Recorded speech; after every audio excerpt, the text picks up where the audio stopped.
Hello, hello. Hi. How do we start this? I think an awkward start just is a thing that we do. Anyway, hi, I'm Alyssa, Hi, I'm Kris. and you're listening to Xena Made Me Gay.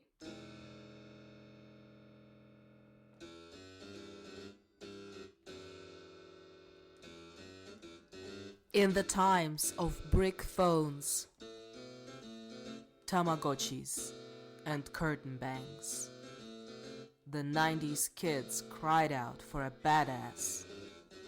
She was Xena, the warrior princess. The kicks, the moves, the nostalgia, the queerness. Xena made us gay. Hello, hello. Yeah. And we're talking about episode 3, Dreamworker. I think it's one of those. I don't know if that's necessarily the strongest episode, but that's one of those that sticks in your mind. I a lot of Xena episodes right now, when I rewatch them, I'm like, oh yeah, I vaguely remember something like that. But this, I think, when I heard the title, I kind of remembered it. Mm. So I wanted to ask, are there episodes like that for you that just stick in your head, and that even if you do not rewatch them for a long time, you remember the plot or the idea or something about them? Yeah, for sure. And this one was like that for me as well because I was a lot younger than you when I first watched Xena, Yeah. and yet um, I remember that episode very well. I think so. The first time I rewatched this episode was no. Let's rewind. The first time I watched this episode, I was about 6. Then the first time Aw. I rewatched it, the first time I rewatched it, I was around 20, Hmm. and now I'm around 30, and rewatching it again. But what I was saying is that as a 20-year-old, I remembered a lot of it, rewatching it at this point, and I liked it. I think that was part of the reason that was one of the reasons that it stuck with me. I think sometimes episodes stick with you not necessarily because they're very good, but because like it jumps the shark in some way, or there's something just so outrageous in it that Yeah. you can't let go of it, like the episodes in Hercules where they kept turning him into different kinds of animals. Oh it's gosh. it's not good, and yet you will remember that on your deathbed. That's true. That's true. Like, yeah, those episodes with him being first a monkey and then a pig, or like first a pig and then a monkey, you can just like feel the anxiety of the screenwriters. Like, what else can we do? Yeah, yeah. So I think there are a few different reasons an episode can stick with you. There was one episode of um oh gosh, there was an episode of Sinbad that Uh huh. stuck with me a lot from my childhood. And I watched Sinbad even before I watched Xena, so You were maybe an itty bitty person. I was maybe 4 or 5. So these Oh are wow. very, very, very um, old memories. And yet there was one episode of Sinbad that stuck with me forever. Um, and I think it was just because it managed to. Oh, hello. Aw. Uh, our listeners cannot see it, but there's a cat joining us in the podcast. I don't know if he'll contribute his opinion, but because I don't know whether he watched Xena or not. Poochie, say something. No. Fuck your podcast is his message.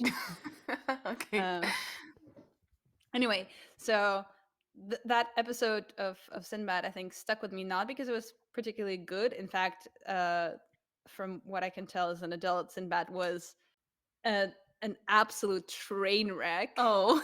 made on a budget of $20 per episode by poor students in their backyard. At least the impression that one gets watching it nowadays. But anyway, there was one episode there that involved people disappearing, and Mm-hmm. I think despite the show being generally bad, they managed to capture this moment of anxiety of people disappearing from your life that Mm. even I, as a 4-year old, was really struck by in a way that just accompanied me throughout all these years. I rewatched it during the pandemic because of reasons, Aw. um, and I was like, "Oh yes, the show was incredibly bad, and yet they managed to touch on something real in that small episode." So you know, Sometimes they have those glorious flukes. And in terms of Xena episodes, like besides Dreamworker, what can you remember? Like I know that I know that I cannot remember the titles, but maybe just you can describe those episodes that stick out to you. oh yeah, I definitely don't remember any titles. Also because they were translated into Russian, so it's all jumbled. Yeah. In any case, I mean, I definitely remember one of the later episodes when they have a flash forward Mm. to, I guess, Xena's death, uh, and or there is a flash forward in one of the later episode, and I remember as a kid, I was like, "Oh, in the future, Xena and Gabrielle are still together, Aw. which means that everything is going to be all right." Huh. I found it very comforting. I don't remember this episode at all. We'll get to it. We'll get to it in like Yeah. 6 years, maybe. Yeah. We don't have to. We're not in a hurry. No, Um, no. So that one definitely stuck with me. Because I was a tiny goblin. The episodes where Joxer sang his stupid songs oh stuck God, with me. those episodes stuck with me for bad reasons, as you say. Like, I think right now, like, we'll see, but I think right now I'm much more tolerant to Joxer's shenanigans. Joxers. Yeah, and back then I was so irritated by his presence. Like there were episodes where he was already in the story, but he was absent for some reason. Like I don't know, actor had prior commitment, and I was like, thank God. Yeah, yeah, I get it. I think other than that, there's nothing. Are there any episodes that really stuck with you? I remember the episodes when they play with the genre. So I think Mm, the first one I remember is this weird musical episode. Remember that? yeah, which one? I think they did a couple. I think the most obvious one where they're like they are in this giant fight, Gabrielle and Xena, Okay. and then they have those trippy thing, kind of like in this episode where like they go into some dream world, and in the Hmm. dream world it's a musical, and I remember it's kind of loosely based on tarot cards. Each of the characters is a tarot card. Yeah, Oh my god. Kalista is a fool. Uh huh. Joxer is a hangman. There's Ares. There are beautiful costumes, and it's like straight up musical. They're like Wow. singing one song after the other. We'll also get to it, but I was very impressed with that. I remember none of that. And it's like a very beautiful tango song and dance between Ares and Xena. Ooh. Um, and Kalista is like a, a, a character that kind of leads us into this musical play. I think that Uh they really enjoyed the actress who played Callisto, and they kept thinking of things that they could give her. huh. Yeah, yeah, makes sense. Yeah, I also really liked a play on Groundhog's Day episode. Remember that? Ooh, remind That me. was that was an episode where Joxer was present, and it was an episode where Xena kept waking up and the same events kept happening. Remember? Yeah, yeah, vaguely, vaguely. Too. Yeah, but coming back to episode 3, the Yes. Dreamworker. The Dreamworker? No, just Dreamworker. Just Dreamworker. Episode 3, Dreamworker. So do you want to do the honors and start us off with the episode? Sure. So we get a cold open with Gabrielle trying to intimidate a tree stump. She's holding a sword, but it seems like what she's practicing is not sword fighting, but rather her trademark bullshitting. And I feel like maybe unconsciously she already knows where her strength lies, so that's what she practices. But then, of course, she strikes the tree stump once, and the sword immediately gets stuck. So she has to have Xena take it out for her. When Xena comes over to pick up her sword, she tells Gabrielle, "You're lucky the tree was unarmed." Which is quite quite a burn, Xena. Quite a burn. Yeah, Um, classic Xena. yes, absolutely. Then Gabrielle kind of sort of asks Xena to teach her how to use the sword properly, and Xena says no.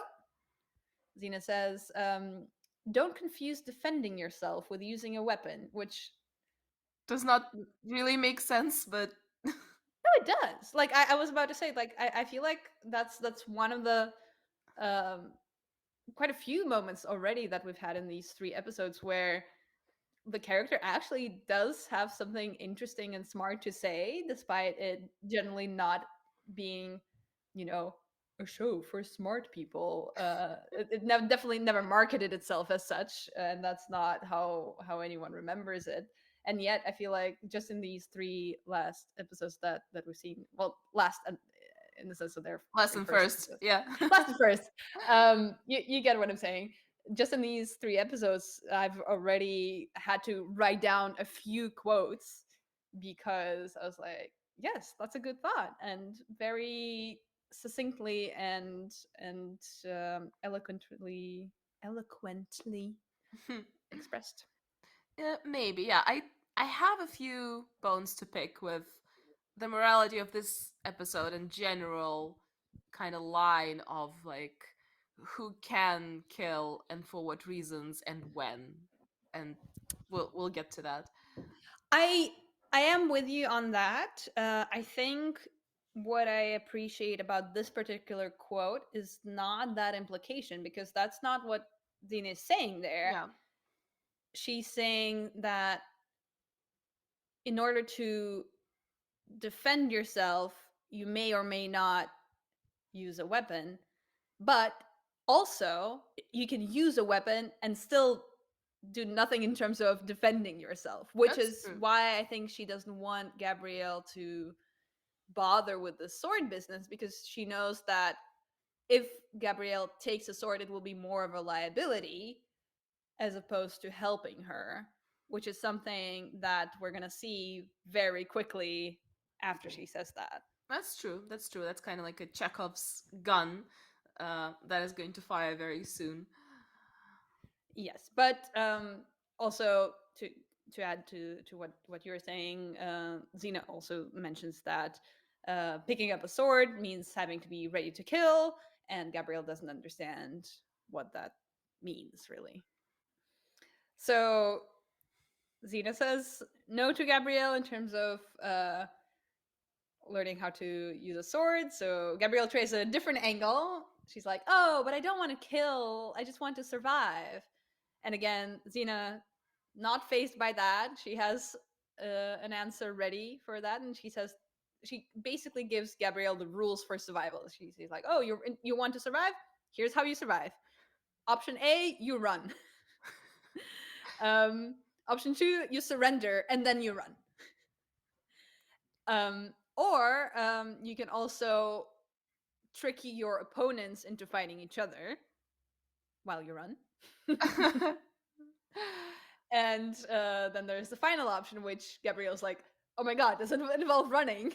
Yeah. And it does not. The final option is just talk yourself out of a situation. Well laid out plan. It really makes sense, especially if you're Gabrielle in the world that we're seeing. Then a group of baddies appears, and we get Xena's signature loquaciousness because Gabrielle asks, "What is it?" and Xena says, "Trouble." She just loves those one-word answers. um.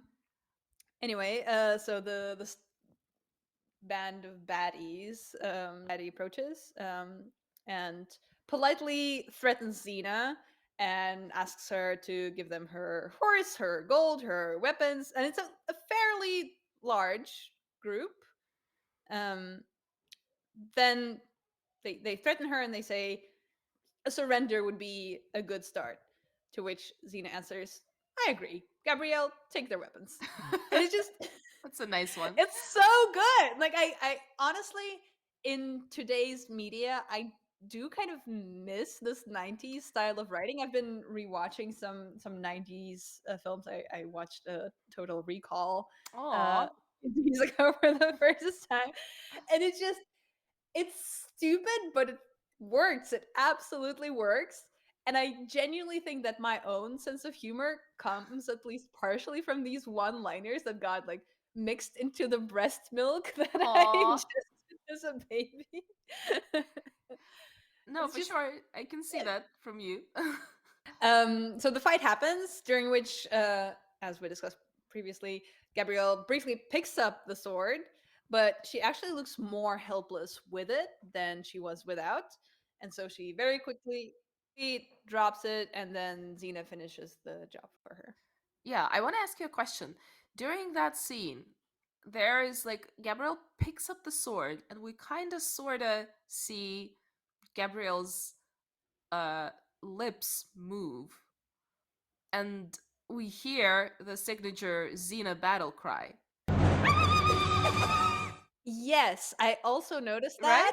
that, and it was not clear who actually made that sound and why. Gabrielle tries to imitate Xena, and she picks up the sword, and she's like, "I might as well battle cry while I'm here."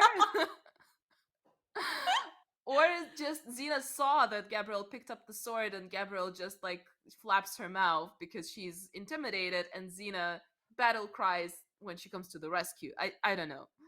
I also don't know. It's a weird bit of editing. I can also imagine that the person who was editing the episode was like, but which one of them makes the cry? And that person didn't get an answer in time and was like, I'm just gonna edit it in a way that makes it unclear. So that, I can see that happening. But also, on Mm. the other hand, it's a very well choreographed battle scene, I thought, because sometimes in shows and even in Xena, the bad guys just politely wait in line while you fight each of them individually. And here we can kind of see that they're all trying to attack her at the same time, and that's not easy for her, even though she's Xena. Yeah, yeah, fair enough. I think I want to say most of the time, at least someone is politely waiting in Yeah, well, yeah. these seats. But yeah, it's good that they made an effort to make it a little less obvious. Mm-hmm. So while this fight happens, Xena and Gabrielle don't notice, but there actually are two other people in cloaks hiding in the bushes, As they do. as one does. Usually, if there are two people hiding in the bushes, they're not. Usually, when people are hiding in the bushes and clothes, they're flashers and they come out at one point. But these ones Yeah. are there to um, look at Gabrielle and not Xena for a change. Yes, yes. They notice Gabrielle and they recognize that she, quote unquote, has a fire in her, Mm-hmm. but that she doesn't spill any blood, which is important to them. And so they decide that it would please Morpheus. And in fact, that Gabrielle is the one. Mm. And yes, I double checked. This is indeed a few years before The Matrix came out. And I just wonder whether the Wachowskis watched the show. Obviously, that's not where The Matrix comes from. But I mean, definitely Lana is a queer woman. I don't know what Lily's sexuality is. I would be surprised if she's straight, to be honest. These are 90s gals with definitely some interest in queer women, given that their first ever movie was a lesbian movie. Maybe they watched Xena as well. That would be such a cool theory. Controversial controversial theory. How do you call it? The Conspiracy theory? conspiracy theory. Yeah, that would be such a cool conspiracy theory. Knowing that Xena the Matrix comes from uh, Xena's third episode, that would be awesome. I doubt that it's that, but that definitely would be awesome. Getting a little bit in the gist of this episode on like being innocent in terms of like not spilling any blood. Um, it seems that the show has a weird fixation on not having killed anyone, and they treat it literally as like the sort of virginity that you have to preserve. Yeah. In this particular episode, the connection is very direct. So Gabrielle can be a bride because she hasn't spilled any blood. Because it's like this ancient Greece through the lens of like more or less Christian morality, Hmm. which is understandable, but still they have this fixation of this not having killed blood innocence slash virginity, and Mm-hmm. they place a lot of emphasis on that. And if you if you're like this innocent as Gabrielle is, it's not all right to kill someone if even if they're like directly trying to kill you and you have no other choice because you know you have to preserve your virginity. But if you have, and if you're like Xena, for example, well, it's all right. You can just kill people in random battles, and it's not like Xena is really, really trying to not kill anyone. Right. So either you haven't killed anyone, and it's extremely important that you don't kill anyone, regardless how necessary it is for you to do so, or you have killed people before, and at this point, you might as well just go and do it on a regular basis. Yeah, absolutely, absolutely. So, yeah, it has this very weird connection with like this, uh, what society perceives as like virgin slash not virgin. So yeah, that's an interesting point. But anyway, after that we find Xena and Gabrielle in town. And they're doing some shopping. Yes, and while they're on the way there, they also talk about how Gabrielle shouldn't have picked up that sword, and Yeah. Gabrielle is kind of recognizing that it was a bad idea, and they kind of end up on more or less the same page there. So in town, Xena and Gabrielle go into separate shops, and the shopkeeper asks Xena really sneaky questions about Gabrielle. Yeah, it's such a creepy sex trafficking scene.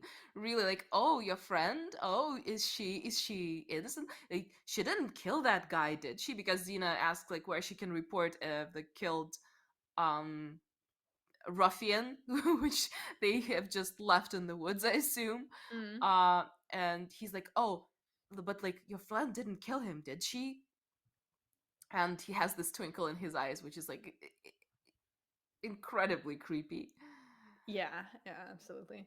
Then another guy walks into the shop, this old blind guy, and the shopkeeper refuses to sell things to him because this old blind guy is an ex mystic.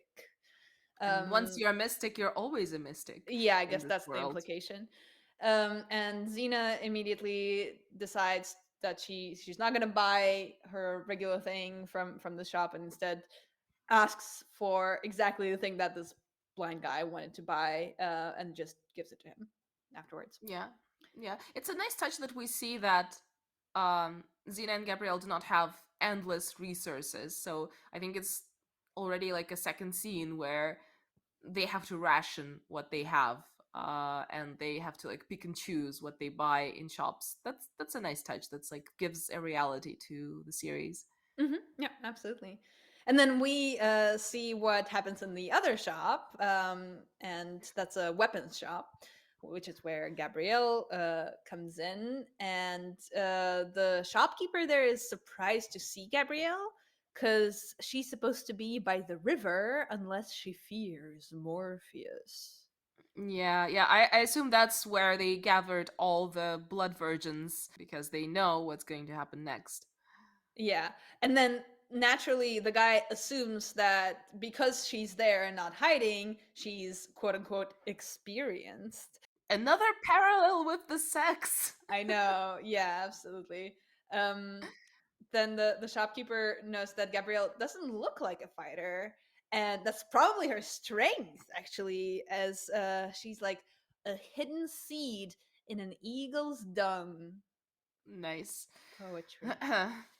Um, Mhm. then Gabrielle wants to pick out a weapon, and she tells the guy that she's looking for something petite, and he offers her a breast dagger. A breast dagger. What did you buy today, Gabrielle? Oh, I went to a shop and I got myself a breast dagger. A petite one. A petite breast dagger. And no, that's not a dagger used to pierce the breast of your enemy. It's one you hide in your boobs. Which is interesting because I feel like it would only work for a particular kind of boobs and only with particular kind of underwear. But That's true. oh well. Yeah, I also I googled breast dagger to be like, has that ever been a thing? And Uh-huh. obviously, no. If you Google breast dagger, everything you get is Xena related results because it is a very bad idea and no one will have ever made it. Um, Uh, that's fair. But I have to say that in my LARPing days, exposing myself here, role playing games in the forests. When you're a LARPer, you do have to have all your weapons approved because like you cannot just have a random thing and kill people with it. It has to be like approved by the masters of the game. And sometimes they approve something really small, and those small things usually are carried in your boots, or if you're a gal and have, as you say, a particular set of boobs, which I have, in your breasts. So I okay. used to I like it's not a real dagger, as you can understand, like it's used in the game, so it's safe, it's not sharp, but I used to carry those little daggers in my boobs, and a lot of the times when I was like going through the forest with my party, we were searched for weapons and nobody ever found it, so it's a good idea. Nice, nice. I mean, speaking of sharpness, Yeah. that's, I think, where this whole thing kind of falls apart because so the dagger is always unsheathed. There's no sheath for this dagger, and No. you just carry it in between your boobs. So Yeah. either it's so sharp that you're constantly cutting yourself in the boobs, or it's not sharp enough and then it's not really a dagger, it's just a fancy piece of jewelry. Yeah, yeah, I can see where the confusion is here. But Yeah. Gabrielle kind of, not even Gabrielle, but like the shopkeeper stuffs it somewhere in Gabrielle's loose dress, and we can kind of see that it's not going to work from the get go. I mean, the fact that the shopkeeper just shoves it into Gabrielle Decollete himself is, it seems like a bad idea for a few reasons. But you forget she's experienced. But yes, exactly.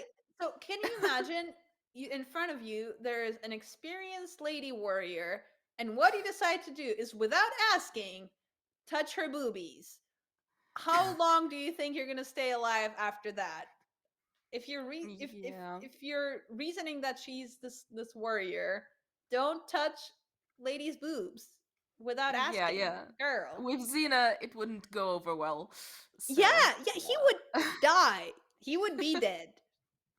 Anyway, so Xena and Gabrielle reconvene, and then Xena immediately notices that Gabrielle's boobs look bigger because you know she's a very good friend who notices things like that. Um, Yeah, and Gabrielle says that it's just this mountain air. I'm feeling enthusiastic or something like that. yeah, yeah, and then Xena asks Gabrielle whether she found some kind of a sorcerer to enhance her boobs, which is, I guess, the ancient Greek equivalent of the penis enlargement device or something. Or boob jobs. Yeah, yeah. Yep, sure. Um, but then we find out immediately that Gabrielle is not the right size, or maybe her underwear isn't quite right. But either way, the breast dagger falls out of her dress right in front of Xena, and Xena takes it and shoves it in her own boobs. And Gabrielle says, "It's not like your breasts aren't dangerous enough." Woo. Care to elaborate, Gabrielle? What do you mean by that? To your point about like where you carry the dagger, it seems that Xena shoves it in her breastplate and not her boobs. So maybe if it's in your breastplate, it's all right because it's also solid. I don't know. No, she puts it on like inside of the breastplate, which is where her boobs are. Okay, then it just doesn't work. No, it doesn't work. It's just stupid 90s Plot device. plot Yeah. device magic. Exactly. Also, then after this riveting boob dialogue, we see all the villagers run to their houses um, because they know what's coming, and it kind of reminded me of the thing I actually recently saw on Instagram because some of my friends are now living in Bali.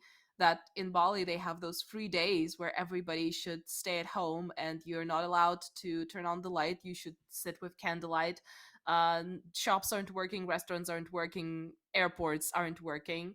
And the idea is that the spirits need to fly through the island, see that there's no people, and then fly away because the Oh island is empty. right. Yeah, I think I've heard about this from people that spend winters on Bali, that I know. Huh. Yeah, so there is, and like I think that there is some truth to, like, of course not the situation with Morpheus and sacrifices, as we will find out later, but just those traditions of like, oh, there's a certain time where everybody needs to keep to themselves and keep at home, and when you're outsiders and you don't know that the dangers are coming, you're kind of like exposed to all over trouble. Yeah, yeah. So either way, suddenly everyone runs for cover, and two guys with horned hats show up Yep. and fight Xena. She defeats them, and then they magically disappear. But so does Gabrielle. Like it doesn't. It's we don't really see anyone run away or hide. They just boof. Suddenly they're not there. They're super smooth. Yeah. Then Xena uses some enhanced interrogation techniques, as Bush and Obama would call them, to talk to the bigoted shopkeeper who refused to sell things to this ex mystic guy. And we find out that it's the solstice, and Hmm. that means that mystics need a young maiden. Again, like here, a young maiden. Does she need to be a young maiden in terms of her sexual virginity? Does she need to be a young maiden in terms of her blood innocence? Does it need to be both? It's all kind of mixed Unclear. together. Yeah. Yeah. And because he says that mystics need this young maiden, Dina remembers the old blind guy and decides to go to him for the answers. Meanwhile, we get to see what happens in the place that these horned hat guys disappeared into, and that uh, we find out that Morpheus is a goat, I think, and he's looking for a bride, and he loves candles. This is the information that we get. Yeah, he definitely loves candles, and there is a goat head there. I made a little investigation with Kostya, my husband, who happens to be in religious studies. And what we found out is that a goat is actually a symbol more of Hermes or Zeus in ancient Greece. But what they're referring to then, and this very elaborate shot with a lot of candles and a goat head, is that it's closer to like those satanic rituals where people worshiping the Satan are often depicted as worshiping a goat. So I think that that's this Christianity creeping in one more time.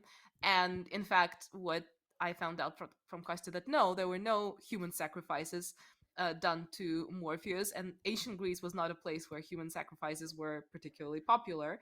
And what Ovid says about Morpheus is that Morpheus can shapeshift, but only in human form. So those things that we see in Dreamscape actually could be just Morpheus being all of those different people that Xena sees.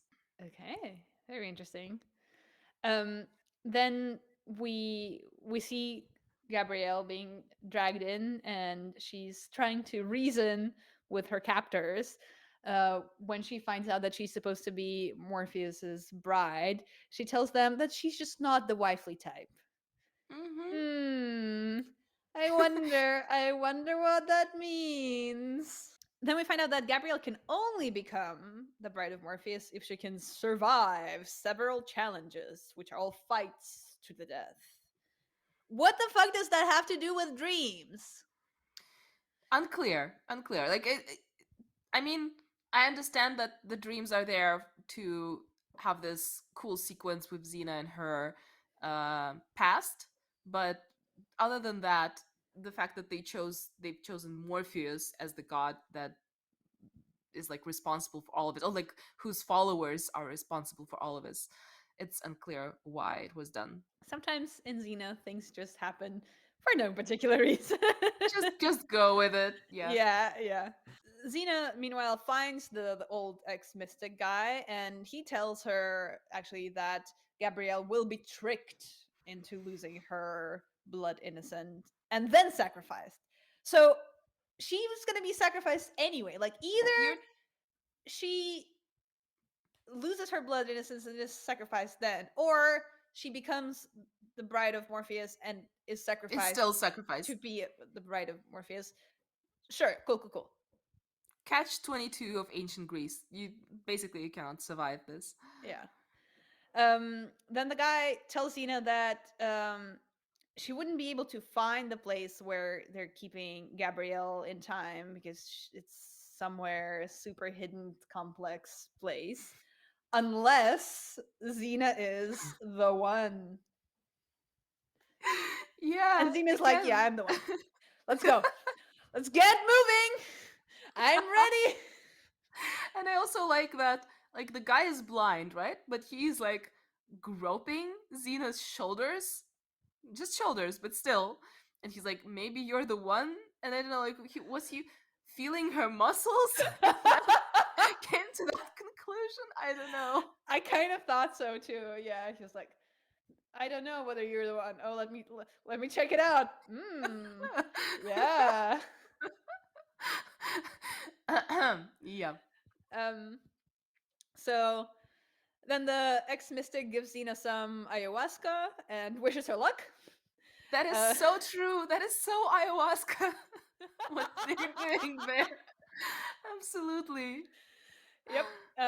He tells Xena she needs to make sure to find a telephone so she can safely exit the Matrix, or her body will die. I mean that she needs to like make it to the end of some dreamscape situation, or her body will die. Until then, he's going to guard her body, Mhm. and then he adds, "Don't worry, I'm a gentleman." Which is the creepiest fucking thing to say. Like, I wasn't worried about that aspect before, and now I am. For sure. And like he's supposed to be a good guy. It's like a good character, but this just like that's very cringy and creepy. So I guess he's gone bonkers living alone as an ex mystic. That's the only explanation that I have. Yeah, oh dear. Okay. So Xena enters the Matrix, and she has this cute kimono on. Yes, which I wonder, and I don't know if they thought of that to that extent, but I wonder if that's because of her ties to the kingdom of Qin that we later discover in the episode The Dead, right? Yeah, yeah, I also thought of that, but at this point we know nothing about that. Yeah. And Xena is greeted by the warriors that she used to lead into battles who would kill people for her. So, unsurprisingly, her dream passage challenges are all about her guilt, which is one of her Mm. defining features. She meets a guy she supposedly killed, called Mesmer. Again, continuing with the like dream and hypnosis thing. 'Cause, Yeah, and like just going back to this she Xena meeting her army, um I think that that's the part of the episode that I enjoy a little less, because as oftentimes when like in those dream sequences or like those otherworldly sequences, everything needs to be very black and white, and her army men are like, oh yes, we killed a lot of people for you, Xena, you just tell us and we'll kill them all. And it's like very expositional exposition. I did not enjoy that, and I think that later on it's much more subtle and interesting what happens to her in the dreamscape. yeah, yeah. The generally it was all a bit cartoony, and I also I think tuned out a little bit at that stage. So more and more of Xena's victims appear, and they keep encouraging her to kill them again, which she refuses because she says, "I'm not that person anymore." She yells, I'm not that person anymore, and I think that's where they disappear. In the meantime, we see that Morpheus's executive assistant notices Dina's presence in the dreamscape, and he sends people to kill the ex mystic and Xena's body in the real world. Yeah, they take their sweet time to get there. Gabrielle is led to her first challenge, which Mm-hmm. she's told will include two men who will try to stop her. She's given a sword, and she then goes in and tricks the two guys into killing each other as Xena advised her to. But both of those guys really deserve a Darwin Award for how stupidly they behave. Like, they go out of their way not to kill her and then go out of their way to To kill kill each each other other instead. at the same time. They stab each other simultaneously after Gabrielle pretends to sneeze and then just ducks. Yep, yep, that's literally what happens. Yeah, so tricked is like a generous word about what happened, but I when I was watching it, I just assumed that that's like the first level of the game, and that's super easy to kill them, and like they should disappear and some coins should appear in their stead, and then she goes on to other levels. Um, then Gabrielle succeeds, and is locked in her cell again. She takes a nap and then meets Xena in the Matrix by doing that.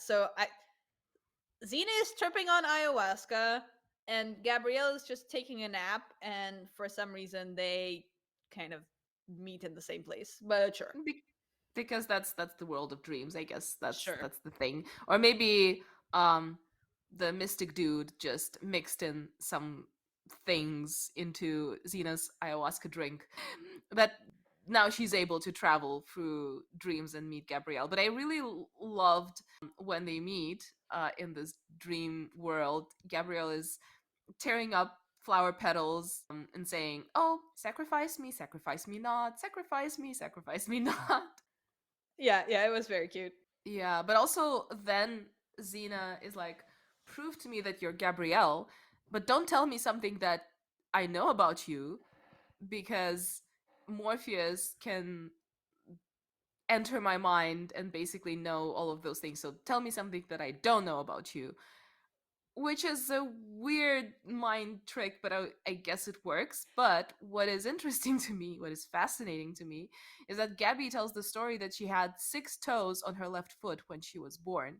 And that begs the question, could they perform cosmetic surgeries on infants in ancient Greece, just taking away extra toes? Or the toe just went missing by itself? What happened there? Yeah, she does say that it's gone now. Yeah. Where did it go? it's never elaborated. It's just, we don't talk about this. Like, I mean, if there's a sorcery for boob jobs, maybe there's a sorcery for extra toes, but yeah, Yeah, we don't yeah. know. Fair enough. But actually, speaking of tell me a thing I don't know to prove that you're real, I myself have done that. And now I'm wondering, did I learn Oh, that from Xena? Um, okay. the Do first tell. time I got really, really drunk and really, really high on weed at the same time, I was really tripping. Okay. I did not know what was happening. And I kept having this feeling that I'm asleep and what's happening around me is not real. Oh And wow. um, I asked my partner to tell me a fact that I wouldn't know otherwise. Whoa. Yeah, because that would prove that I'm in the real world somehow. You definitely learned it from Xena. Yeah, sure. And what my partner told me was that at one point, I think in the 19th century, people in New York thought that lower Manhattan got too heavy and that they needed to cut it off from the rest of Manhattan. Okay. And that was such a trippy fact to be given to a to a person who's high and drunk and is trying to like grasp at straws to come back to reality. That really did not help me at that Oh, moment. wow. But yeah, it's a true fact. They did consider it. So as all of this is happening, I noticed that this episode does a lot in terms of putting time pressure on our heroines. So Yeah. first of all, there's Gabrielle. She has to defend herself, but she can only really do that for so long because the challenges keep getting more and more difficult. Then Xena can only stay in the Matrix for so long because uh, the magical ayahuasca is gonna kill her unless she finds a telephone booth. Um, and then also, the Morpheus gang is searching for Xena's physical location to kill her body. So there are three different sources of time pressure. It's very dramatic, but again, there is this humor because when, as you say, Morpheus' executive assistant comes to wake Gabrielle up, she says, I don't suppose you want to take my breakfast order. I think that if it wasn't for those little snippets of humor and genuinely good script, that episode would be lower on my ranking, but this kind of saves it. Yep. Um, so Gabrielle is taken to another challenge and given a sword again, but this time she decides from the get go she won't be needing it. Throws it in the fire pit that is in the room that she's put in. Then three guys show up to kill her, but they also turn out to be absolute morons. And she manages Yeah. to talk two of them into fighting each other, and then the third one into fighting the winner of the first fight, and then a plot device kills the third one. Like maybe they have this thing of their own where they get like all the virgins are gathered by the lake and all the villagers that are too dumb to lift a log are gathered there to like participate in the challenges. Yeah, or I don't know, you know how in old video games there would be NPC characters, non-playable characters that would try to interact with you somehow or harm you in some way, but they're just like a couple of lines of code and they just are incapable of doing anything aside from like really really basic things. And it seems like Morpheus is just short on devs these days, and he couldn't he couldn't really put any proper time and effort into creating his killer guys. That's true. That's true. Their only purpose is to die so that Gabriel can live. Yeah, sure. And then we go to Xena again, and she faces her first and last kill. And I found that this line of dialogue was more effective, and that's why we could have just cut out the first scene with her and her army, but oh well. But on the other hand, those guys are like acting like they're innocent little puppies, and she killed them for no reason. Although I assume that her first kill was one of the people who attacked her village, as she says, and her last kill we just saw, and he very much wanted to kill her, and he attacked her. But anyways, she makes them go away, and she just focuses really hard, and then they're gone, which is not that dramatic, but I really liked that it was punctuated with a heartbeat. We could hear the heartbeat as she's concentrating, so I think that kind of gives us an insight of how frail her living body is outside the dream world. Yeah, and I mean, to be fair, sometimes if you're dreaming and you realize that you're dreaming, that does give you some power to control things. Not always, not fully, but with some concentration, as you said, you can get yourself out of situations that you don't want to be in. So fair enough. I'll take it. So the final challenger that Xena faces in her dreamscape, which actually like sounds like an early video game, like play That's true. Dreamscape on Xbox One or whatever on Sega. I did not play video games on console, so I apologize to all the people who are like, the Mm, Xbox One is not a real thing. me Um, neither. Sorry. anyway, so Xena's final challenger in her dreamscape is evil Xena. Um, Yeah. who is just Xena in her regular armor with black But contacts, which looks really hot. I will say that. really interesting. I don't know. I found evil Xena to be pretty hot. I mean, normal Xena is hot, but she's too much of a mom to me. She's too much of Yeah. a mom figure for me to just purely sexualize her. Whereas evil Xena, well, all bets are off. Okay. Okay.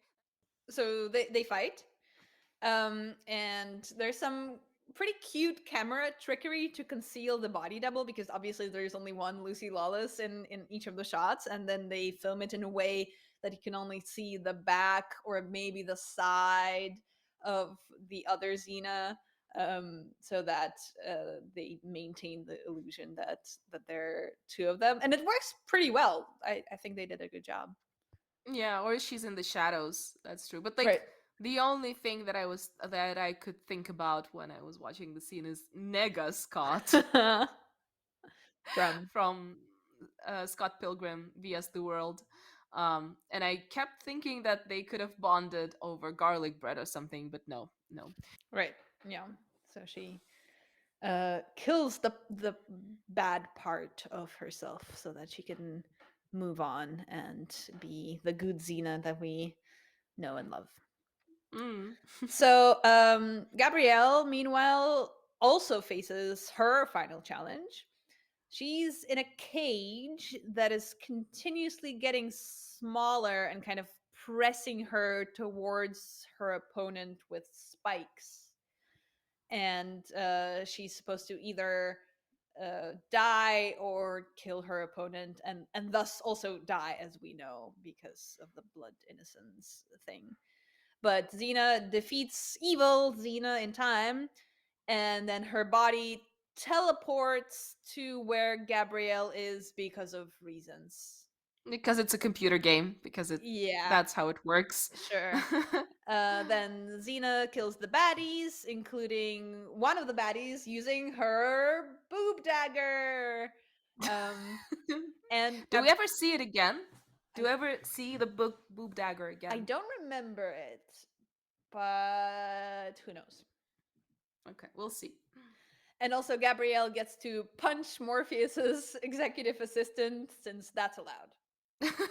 Yeah, and Xena says that she's impressed, but actually, I'm impressed by those minor priests that are in the shot in the background, and they're just standing there, not interfering. Like, they're like, whatever comes, like, we can still be evil priests and kill people, or we can be good priests from now on. We're not paid enough to just do something about it. We're just not interfering. Yeah, yeah, yeah. I don't get paid enough for this. I'm just gonna stand and watch things happen. Yeah. Which, look, good for you, girl. Um, then we are back in town and we find out that the ex mystic is now a mystic again, because they only sacrifice corn now. Yes, you heard it Hmm. correct. They sacrifice corn. Corn. Corn. They sacrifice corn. Don't worry, I'm a good one because the only thing I sacrifice is corn. Sure. Yep. Yep. Yep. Good. Love it. Um, To be fair, that's the thing that sometimes was done, I assume. sacrificing But corn. Who says that? You don't sacrifice corn. Like what? Let me go sacrifice some lettuce. Like what the no? because when you're imagining corn on a sacrificial stone and like a dagger that Like wants that's to not how kill sacrifice works. innocent corn. And also, for some reason, the dude is now cured from his blindness. That I don't get at all. His blindness was caused by but what? And now it's gone because I mean, yeah, that clearly wasn't an underdeveloped plot line. I could kind of see that dreamscapes and like being able to see in the world versus being able to see in the dreams, but this is just me writing the script for the writers. but it wasn't him doing that. It was Xena being Neo and shit. Well, I mean, he's back at his job. Maybe Morpheus just granted him his eyesight back. We don't know. We don't know how Morpheus actually feels about this whole thing, because like usually gods are a little bit more involved, but sometimes they're detached. Like for example, a lot of warlords are going around killing people in the name of Ares, and Ares like to a point couldn't give a fuck, but sometimes he comes in and encourages them. But here Morpheus is like, what are those mortals doing? I don't care. I don't care. Yeah, yeah, maybe Morpheus is on vacation or whatever, doing a Lord of the Rings marathon. He just cannot be bothered. Yep. So things are good again. At the end, we have this dialogue between Gabriel and Xena about Xena being changed, and Xena, as Gabriel says, has her first attempt of wisdom with her composing this very long and cringy metaphor about the lake and the surface of the water being calm, and when you throw a stone into the lake, the water ripples. But if even if the water is calm again, the stone is there and it's not part of the lake. It was on and on and on, and it was like, okay, end the episode. That's it. That's enough. Yeah, they tried. That definitely wasn't the best part, but I think the screenwriters wanted it to be better, and then they were like, no, it's kind of shit, and then they were like, let's just lampshade it, and it'll be okay. Ah. So how many chakrams do you give this episode? I'm hesitating between 7 and 8 because it's just so memorable. I feel like that should be rewarded, but also there are some boring moments, and the NPCs were really really stupid. Um, let's go with 7.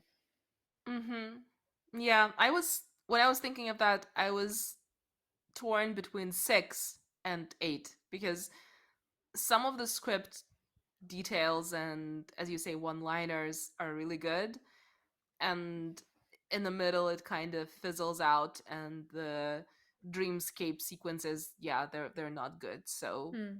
I'm kind of leaning towards 6, but I'm giving it an 8 because it's memorable, yeah, and it kind of sticks with you.